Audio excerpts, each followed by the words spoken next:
បាទថ្ងៃនេះមានម៉ូតូអគ្គិសនីចូលមួយគ្រឿងទៀតហើយពុកម៉ែបងប្អូនដោយបងប្រុសម្នាក់ផ្ញើជូនឲ្យខាងប្អូនធ្វើ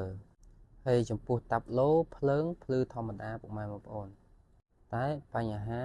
ម៉ូទ័រវាអត់វល់អញ្ចឹងខ្ញុំធ្វើការដោះឆែកមើលទីមួយនោះមើលទៅលើឆ្នាំងសាកនិងអាគុយរបស់វាពុកម៉ែបងប្អូនតើសាកទៅចូលអត់ហើយជាក់ស្ដែងទៅយើងឃើញថាការសាកនេះចូលទេពុកម៉ែបងប្អូននៅតែមកពីបញ្ហាគុយឬក៏ស្នាំងសាកមិនត្រូវទេ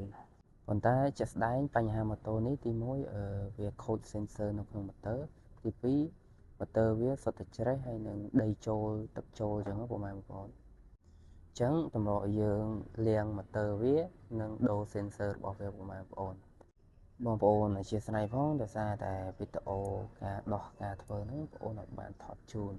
អញ្ចឹងខ្ញុំមានតែវីដេអូការដោះនិងចំណុចសំខាន់នៃ